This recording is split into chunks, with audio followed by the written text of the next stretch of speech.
Welcome to Leading with Purpose, the podcast that's dedicated to helping you become the leader you aspire to be. Join us on a journey of self-discovery, empowerment, and inspiration as we explore the world of leadership and personal growth. In each episode, we will explore the art and science of effective leadership, bringing you insights, stories, and strategies from experts and thought leaders across various industries. And now your hosts, Dawn Marie Bornhammer, Maisha B. Hoy, and Dr. Sharon H. Porter. Welcome to Leading with Purpose, the podcast that's dedicated to helping you become the leader you aspire to be as you lead, empower, inspire, and achieve. I am Dr. Sharon H. Porter, Editor-in-Chief of Vision and Purpose Lifestyle Magazine. And I'm Dawn Marie Bornhammer, Founder and Chief Impact Officer for Mission Inspired Consulting. And today's guest is someone who truly embodies the art of leading through experience with a career that bridges the worlds of event, curation, and global loyalty marketing. Leni is the force behind The Retreat Planner, a company dedicated to turning meaningful visions into memorable retreats. Her impressive track record includes launching the Marriott Bonvoy loyalty program across the Middle East and Africa, a campaign that generated an astounding $24 million in advertising value. Whether she's sourcing the perfect venue or crafting immersive itineraries, her approach to retreat planning is as strategic as it is soulful. Get ready to be inspired by someone who leads not just with logistics, but with purpose. Welcome, Leni. How are you? Thank you so much. I think that's the best introduction I've ever had. Okay. That's exciting. We are so excited to have you. Just listening to all that you have done, it's just really incredible. What inspired you to build a business centered around intentional and immersive retreat experiences? Well, that's a great question. So I would say that I fell in love with events for as long as I can remember. But I actually started working in events when I was 15 years old. And that led me into the space of really discovering what events could do for people, how people could change their lives through experiences, not just events, through coming to a place where they were shifting who they were. That led me to working and launching Marriott Bonvoy for Middle East and Africa. And I got to create these amazing events, like hosting dinners in front of the Giza pyramids and private concerts for Craig David. But the most powerful thing behind those events were that they were created to nurture our most loyal customers, to create and build those connections and make them deeper, so they would keep coming back to Marriott hotels, right? Wonderful. And the reality is, behind loyalty marketing, loyal customers spend 67% more than non-loyal customers. So it's just smart business. And I fell in love with loyalty marketing. It's my favorite type of marketing because it's all about creating relationships, building relationships. How do you manage them? Loyalty marketing is a fancy term for customer relationship management. And after I was there, I had to figure out, there was this moment where I decided I wanted to make decisions for myself and for my business. I didn't want other people deciding what my life should look like. And in that moment, I chose to move back to Mexico. And I started actually attending retreats because I was giving myself a sabbatical. I'm a little bit of a workaholic. So I just couldn't help myself in the moment where actually attending this retreat started changing my life in such a drastic way that not any other experience that I've created in the past could measure up. And because of that, I became very intrigued about retreats and how they could actually shift and change your life. Now, what happened there is I had this business, revenue management, loyalty marketing, brand launching, experience behind me. And I started talking to all these women who were hosting retreats because I wanted to bring my friends to their retreats. Not for any other reason. They were just so deeply transformational that I wanted more people to attend and to change their life just like I did. But the surprise to me was that actually they were telling me, well, we're not hosting another one because we didn't make any profit. And there's one very specific retreat where I was so shocked because actually 13 women signed up for the retreat. So I was like, how is this possible? You just changed my life. There were other women here. How? So me being very nerdy and curious, I started actually interviewing other retreat leaders to figure out what was going on. And I knew I could help them. And this makes a big caveat from other retreat coaches out there in the industry that come from the place of, I hosted retreats, so now I teach you how I did to host retreats. And then that's the way you do it. For me, it's more about having an overview of your business, of who you are, and then building a business based on who you are, your purpose, your intention, why you're doing things. But with this big message that your retreat business needs to be profitable. It's not even about making sales or a sold out retreat. It's about creating an experience that it changes people's lives just by default. But if you want to keep doing it in the future, you need to treat it like a business and not like a hobby. And that's what ignited my business. And the moment I stepped out in there and I said, I can help you, people were just like, I need help. How can I get this done? How can I change my hobby or my free kind of like in a freelancer stage into an actual business? Because I have this desire to change people's lives. And that's how the retreat planner was born. Wow, I absolutely love it. You really said quite a few things here. First of all, the loyalty marketing. I definitely would say that's dead on, because I know as just your everyday loyalty marketing in my little area, I will choose to go somewhere that I have that card or whatever that give me the points that add up. You're absolutely right about that. And so I want just to follow up about the experiences that you have in the retreat planners not being profitable. Do you think it was pricing? Like, what's normally the reason that it's not profitable?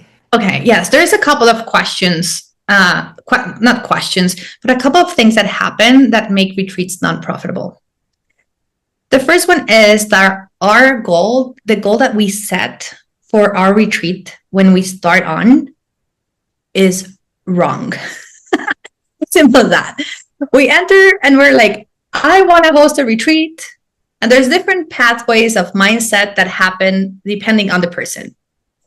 Some might be, oh, I want to have a sold out retreat. And they visualize it. And they're like, I see 25 people in the room. And this is how it's supposed to look like. So they focus on the vanity metrics. They do not focus on the back end of the business. That's reason number one. Big reason.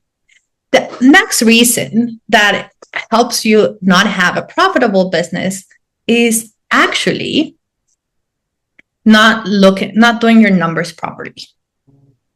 I remember when I was doing all these interviews, and I did over 100 interviews at the beginning. I still do interviews every quarter. I run market research and interviews with retreat leaders to see if my numbers are still accurate, right? Because the numbers show that actually 80% of retreat leaders are not profitable. 80%. That's massive. Mm. And 90% of people who host their first retreat never host a retreat again. So the numbers are not great for the industry. So I'm here to change that. But when I was doing these interviews, I spoke with an amazing teacher that actually was doing it right. Because not everyone that I spoke to was having all these issues. And she used to do yoga teacher trainings. And we were just having this conversation. I was in one of her retreats. And we were having this conversation because I attended in 6 months. I went to retreats almost every weekend, right? I went, I I was like, I need to know what's going on. So I had online interviews and I had in person, and I just wanted to experience it all. I wanted to see what was working, what was not working. And she told me that when she runs her teacher trainings, she actually puts inside of her budget how much money she spends on incense. And a lot of us might think, what? Why would I budget for the incense? It's just a $5 thing. But if you're in a 3-week program and you're running like through a box of incense every day, let's say the box is $20, that's $200 of expenses that you might have left outside of your budget because you were like, oh, it's a little meekly little thing here. Another mistake behind when we're doing our numbers is that, again, our focus and our goal is to being sold out. So we're measuring our profit margin based on selling out our 10 spots or 20 spots or 30 spots. And what happens there is that you end up with a very high number to actually break even for your retreat. And that creates stress. And when we're stressed, we do not sell. We just don't. Because we show up to the discovery call and everything we can think about is I still need 15 people so I can actually break even. Instead of thinking, how can I serve this person? Is this the right retreat for them? Would it make sense for them to join or not? So instead of serving, we're in our head just hoping for the sale because we have these big goals to achieve. So the way I teach people on how to run profitable retreats is about having a flexible budget in a way that even if you do not sell out, you are profiting from your retreat. Mm-hmm.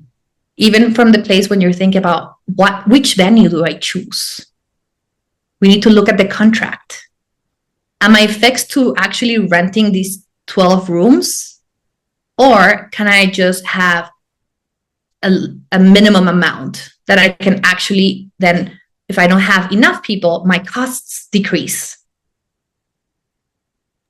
So those would be the first, like the two main things that I usually see when people want to run retreats like a business. And there's a third one. And it's the one that I think it overlaps everything. We do not treat our retreats like a business. We treat it like as a once-off offer. So we do not build it into our ecosystem of our offers. We do not bring it into this space of understanding how does that fit into our overall business. So imagine for anyone who's listening here, let's say you're a life coach and then you host a retreat about detox. What are your upsell possibilities? Then you're going to be like, yay, we did a detox. Now, want to join my one-on-one coaching for life coaching? It doesn't match. So we treat it as a separate entity, and we do not build a business that has this rinse and repeat shape. Mm-hmm. We just create it in a way that is just like, ooh, I want to have a retreat. We do it from passion. And yes, passion is important. But a passion without a plan, without actions, is just like a shooting star. Mm. That really allowed me to look at it from a different perspective. It really did. You broke it down very, very appropriately. Thank you for that. So I'm curious to hear a little bit more about your background in hospitality and how that really led to what you know today about that transformational experience for a client, a customer, whatever languaging we use around those individuals that we really want to show up in a big way for. Oh, yeah. I love it. So first, I think this comes back to the moment where I decided to move to Dubai. So I studied restaurant management. Yeah, that's my degree. And I was at a point where I wanted to go to the biggest, loudest, biggest place for hospitality. I just didn't care how. I just knew I had to get there. There was this inner feeling, and I can tell you, from a very, very honest place. I had no idea what moving to a Muslim country would mean for me. I didn't know how I was supposed to dress. There were so many questions and hesitations. I didn't know how, macho man the environment will be.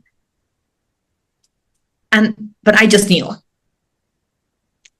So when I actually moved to Dubai, I first started actually working at the Ritz-Carlton, and I got myself a job as a server.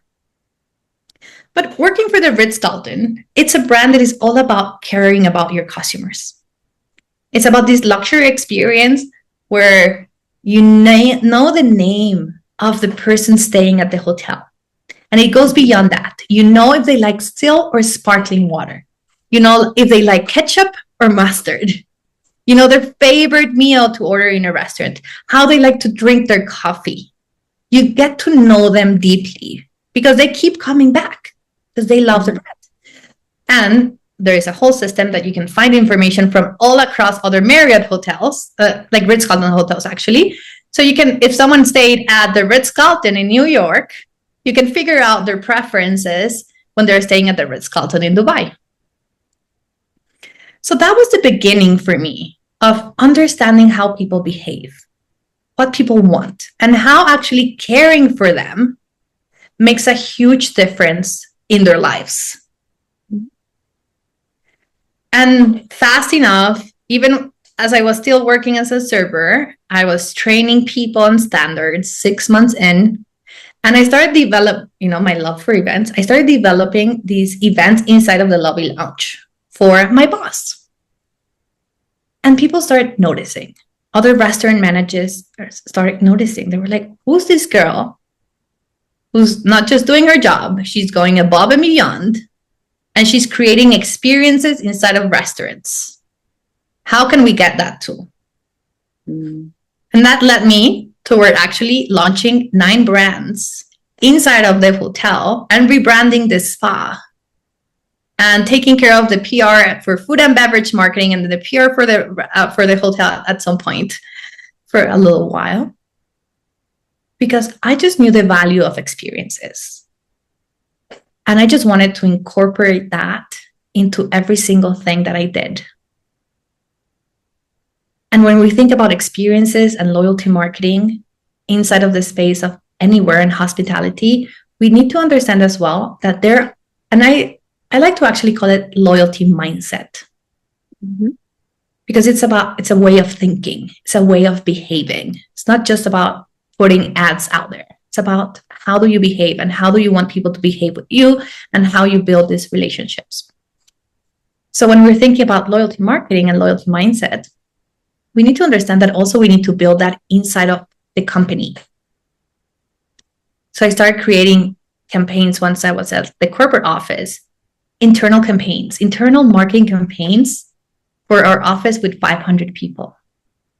I created a human-sized board game so people could learn more about the program. And it was so much fun. That leads you to growing your relationships anywhere you are. And the same thing happens when you're hosting a retreat. Consider it your stage. Wherever you're at, maybe at the coffee shop, at a pool, in your office, anywhere, and you're hosting your retreat, it is your stage. And how you show up and what you bring to the table will make a difference in people's life. If we think about it, we have 7 seconds to make an impression on someone. So how do you want to show up? What do you want people to? And it's not even about the looks. It's about your energy. It's about, I know, for example, like I have a business about like summits that we run, like retreats, online summits for people who want to, get in front of ready to buy audiences. And I can tell you, we go to these conferences across the US. And sometimes we have the same hoodies with my business partner, right? Or, I wear certain outfits that are in the color of my brand because I truly believe that your personal brand is very, very important. And you may think people come and they say, oh my gosh, sweatshirts, that's amazing. But But the reality is that that's the excuse for them to approach you. It's about your energy. It's about how you show up and how you create memorable experiences. Everywhere you show up, you need to show up with this intention of building relationships with people. And it's not just about thinking what I'm going to gain from them. It's about what could these create for the world to become a better place. No, I love that. And honestly, I think about the intentionality in which you move through space and time as kind of what you become known for, right? People observe that, they experience it, they feel that from you, and that becomes part of how they would describe you, right? In a room that you're not even in. And I love the acknowledgement of just getting to know people deeply and taking the time. I think the little moments of loyalty like that, or paying attention to knowing what type of water somebody drinks, or that they don't drink alcohol, so you have other choices, or whatever the things are, right? Or somebody's vegetarian or vegan and having food selections that are appropriate for them, or allowing them to make choices that'll feel self-honoring. All of that demonstrates your care for them while they are with you. And so I really appreciate that response, and it makes a lot of sense as to why you would bridge the two so naturally. Because of that intentionality. I would say, adding to that, it's also that, like, we need to understand that it will pay off. It might not pay off today. So many times we're looking for these fast results, right? We talk to someone and we're like, "Ooh, are they going to become a client now? Are they going to sign up?" But coming from this industry of retreat, like coaching, I can tell you that not everyone is ready to be hosting retreats today. And that's okay. There are certain steps that you need to have in order to be ready to host retreats. That does not mean actually that you need to have an overall business in order to host retreats, because I do have people who have come with me and they're like, the only thing I want to do is host retreats. I do not want to have coaching programs, no low tickets. I just want to be doing retreats. That's my whole business structure. And that works. But there are certain things in your mindset, in your readiness, in your expertise that needs to come together in order to do that. And because of that, what I see a lot in this space is I get to meet people, and sometimes it takes them years to actually get to work with me. So it's 3 years. But I never dropped those relationships. And it does not mean that I'm texting with them every single day and being like, "Hey, are you ready to buy?" No. But every once in a while, I'll think about someone and I'll just send a message and say, "Hey, how are you doing?" And then we have a conversation. I'm like, "Oh my gosh, that's amazing. Well, what's your plans next?" And that's it. And then we just have this conversation. And then, guess what? The day when they're like, "Yes, today I'm ready," who do they think of to come work with? Yeah, me? They come back. Or this other person that is just running ads and you never see their face? Yeah, no, there's a personal connection that really matters. And I think the lack of pressure they may feel from you, because it can be a no, but just not right now, right? Yeah. It doesn't have to be a no always. And the space that you create to allow that to breathe also gives them permission to come back to you, because you didn't pressure them to move before they were ready. And you probably get the most cooperative, best clients by doing it that way, right? Because if you force them to push through, sometimes they're genuinely not ready, and then they'll hit one of those other barriers that you talked about earlier. Yes, but I will tell you, sometimes, and it does happen, is people are ready, they tick all the boxes, and they're too afraid to take the leap. And those do break my heart a little bit, because I'm like, I know you're ready. And they're almost there, right? 99%. And those, I do feel like, I'm like, sometimes it's just like, you just need to take action. And so taking action is also very important when you're running your business, you want to grow your business. So we do need to understand that, Marriott would not exist if the Marriott brothers did not put that root beer stand. Because that's how they started. They did not come from money and they just opened the hotel brands. They had a root beer stand. I love origin stories for that reason. Yeah. Beautiful. Thank you so much. Lena, what trends are you seeing in retreat planning that leadership pay attention to now and even in the future? It's a great question. I love this question. I love to talk about trends. Okay. So now everyone who's listening, please listen to trends in this space. Okay. So first of all, we have to acknowledge that there has been I would say we are on the third shift of retreats industry. The first one was pre-pandemic. There were retreats out there, but not very specialized retreat in general, very much into your yoga retreats, meditation retreats. Then we shifted into, we had the pandemic, and then people were eager to get out of their houses. So the market changed into, I need to get out of my house. I don't care which retreat it is, just sign me up.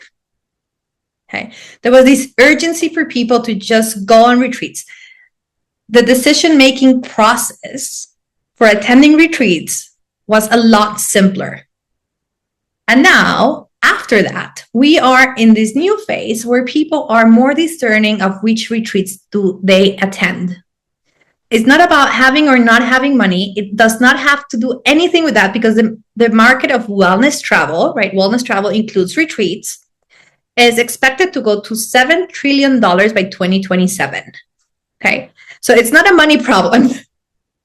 It's not that people don't have money to pay for retreats. A lot of people complain out there saying like, people don't have money. No, people are spending money.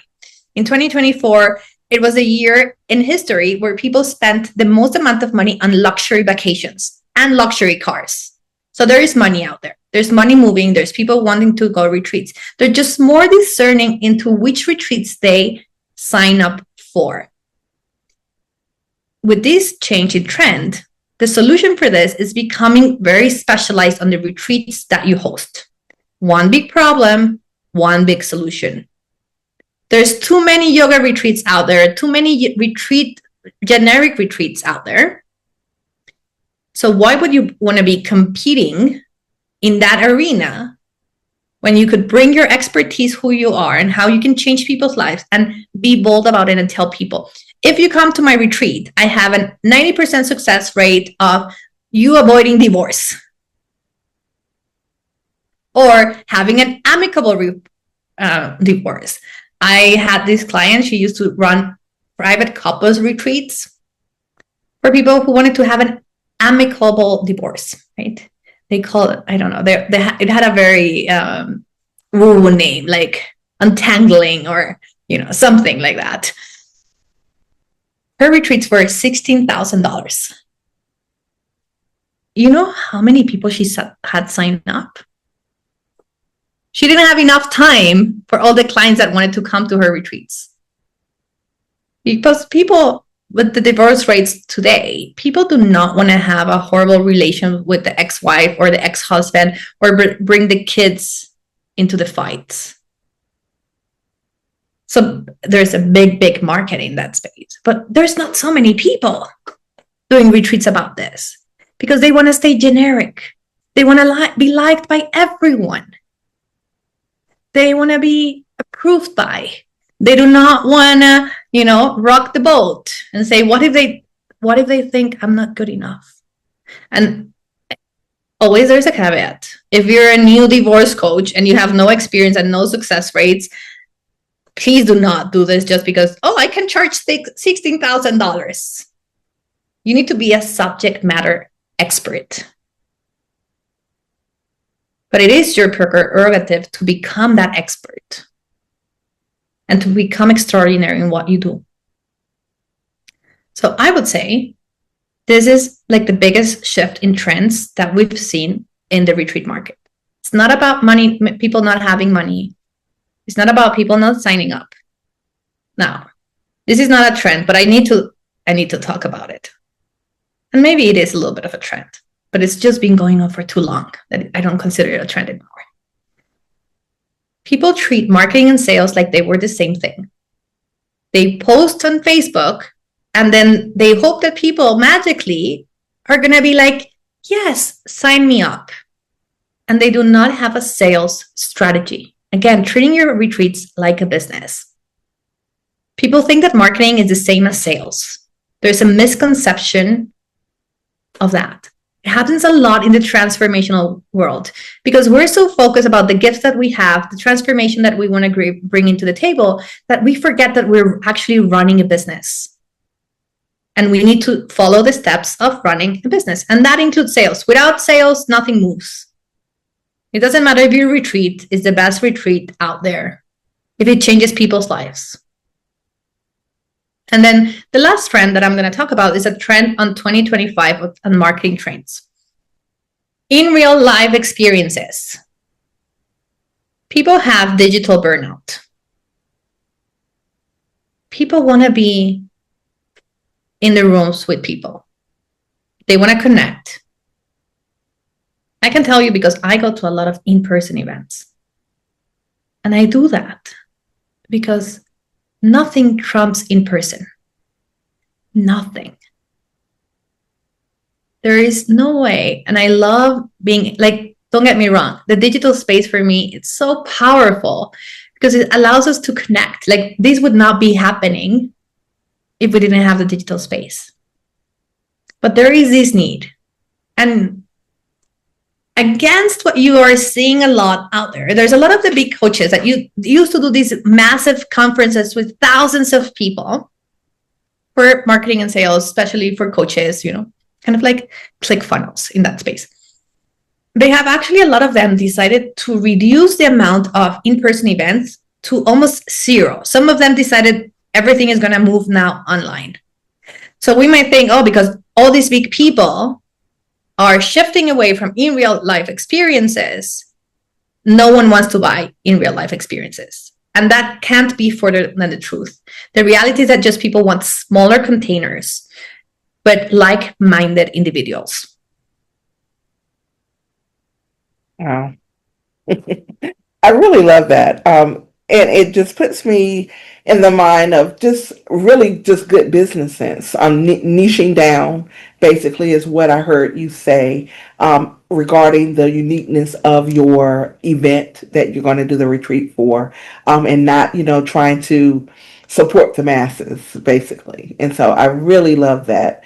And that's definitely a good takeaway for those out there who are hoping to plan for a retreat in the near future. So thank you for that. Yeah, Alex Hormozi calls it niche slapping. Yes. He's like, I want to niche slap people. And, as much as I would never slap anyone, I truly believe that it's just perfect. Yeah. It's like, shake it out of them because we just want to be liked by so many, like everyone. And with a world with 8 billion people, there's no freaking way you can serve everyone. Why would you want to? Yes, I love it. Thank you. So as someone who has attended and benefited tremendously from immersive retreats where like week-long, everyone turns their phones in, like you just are fully present and immersed in the environment in which you are. I have felt called at times to think about hosting and creating an experience like that for someone. For anyone in our audience that has benefited and felt the transformation and felt the experience that was curated for them, that is thinking about jumping into the retreat space but hasn't taken the leap yet, what would you invite them to consider, other than calling you, but to evaluate whether or not it's really right for them to consider as part of their business strategy? Okay, great. So first of all, I would say retreats are a long run game. An online course you can put up in one day and start selling it. Right? You pre-sell it and then you put it together. But when we're thinking about retreats, your lead time to actually put a retreat together, it's around a year. So if you do not feel super ready about it, I would say take the leap. Start planning it. Start testing it. That would be my first suggestion. See if there's people out there who would be interested in attending a retreat like that. A lot of times, one of the things that actually makes your retreat not sell is the name of the retreat. That's actually 80% of your sales strategy. When people if the retreat name is too bland or too generic, like Rest, Reset, and Relax in Bali, well, you might want to try it. And if you have a lot of people who are like, yes, I want to go to a retreat like with you, then why not, right? Go for it. But actually start by testing. Is there an audience that wants this problem that you solve? And then start taking the steps. Now, the next suggestion for me would be actually hire someone to help you through learning how to run your retreats. And it does not have to be me. But of course, if you want me to be me, I'm here for you. And I do not mean these $47 courses, okay? A course where you can actually ask the coach or the coaches questions, where they will actually provide feedback. Because it's all about skipping the line. It's about not losing money on your first retreat. It's about actually building your retreat from a place where you can actually profit from the first retreat. And there's coaches out there that tell you that it's okay to lose $20,000 to $50,000 on your first retreat. And I do not agree with that. You can definitely make at least $10,000 from your first retreat. At least, if you do it properly and you focus on the profitability of your retreat. But hiring someone who has the expertise will save you a big headache long run, but a big one, because there are certain things based on law. It's a different sales process than selling an online course. There's high seasons and low seasons for retreats. You do not want to go and have to figure all that out by yourself. There's no need. There's people out there that have done this for years and years, and you can just suck in everything they have and then just implement it. But in a way that feels like you. Because if you find a coach that is all about, well, yes, you do retreats and the only way to sell retreats is through ads, and you do not like Facebook, what's going to happen? It doesn't matter what you're going to learn. You're not going to sell it because you'll find resistance. So the first step is go and test it. See, is there people interested in this? And then if you find that, yes, there is, then take the step, hire someone and do it properly. Really build your retreats like a business so you can have 1, 3, 4, 10 retreats per year, as many as you want, that actually reaches your financial goals. No, that's perfect. Thank you so much. I know there are so many people out there that will benefit from that. Just the idea of testing is really important, and just see before stepping into the process itself, and then really setting a firm foundation and executing properly so you can be encouraged to do it again and again. Yeah. And you might want to have to actually test more than one name, at least 3, because sometimes also, and you do not want to just post on Facebook and see, oh, did people like it or not? Because some people, like, your mom might like it and she might never sign up. But actually talk to people, right? Think about your ideal client, make a list, and then ask them to do an interview with you and say, hey, can you help me out? I want to ask you a couple of questions. I'm thinking about creating or putting together a retreat, and I would love your feedback. No, I love that. And I love the idea of just continuing to do the research, continuing to ask good questions, and testing a few different names is an important one too, because sometimes we grab onto one and we get really excited about it. But it's good to test them out and see how they resonate with the different people you want to attract. Yeah. So Steve Bartlett from the CEO Diary podcast. I love podcasts, by the way. Well, I have my own to run profitable retreats, and it's one of my favorite ways to learn information. So the CEO Diary podcast, Steve Bartlett is actually launching a new book. And everyone who's listening to this, please do not take this as this is what I'm telling you to do, because I am not. But for his title of his next book, he spent £200,000 on ads to test 100 different names to choose which name would be the best for his book. Big companies spend a lot of money on market research. You do not need to be spending hundreds and thousands of dollars out there. There are companies out there that run research and then they put their reports once a year out there, right? You have, there's the Institution of Happiness. It runs number about happiness and like the most happy places. And there is, I do not get my numbers about loyalty marketing by myself. There are all these loyalty marketing research companies that spend hundreds of thousands of dollars gaining this research. And some of the information might be for free. Some of them you might need to pay for the report. So you do not need to be spending $200,000, but see the power and the importance of actually running market research and understanding what your client wants.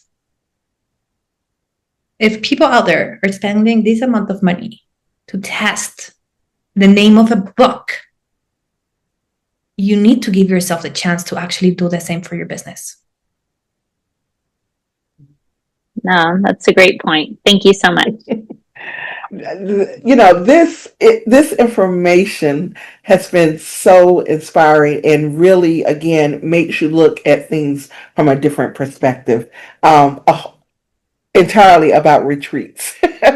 Like you just gave me a whole new lens to look through. So I really appreciate this, and we would love for you to share where can our audience connect with you, where can they contact you should they need your services.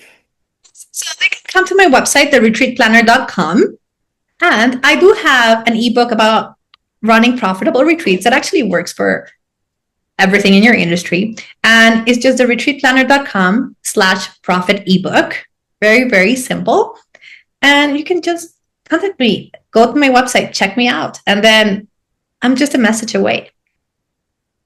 I love it. We want to thank you for just being our guest and taking the time to share your wisdom and all of your experience, because you've truly put in the work. You've done the market research and you're able to truly share the golden nuggets that individuals need to be profitable when planning a retreat. So thank you. And to our audience, we want to thank you We want to thank you for joining another episode of Leading with Purpose podcast today. Definitely continue to join in with us each week. Again, I am Dr. Sharon H. Porter.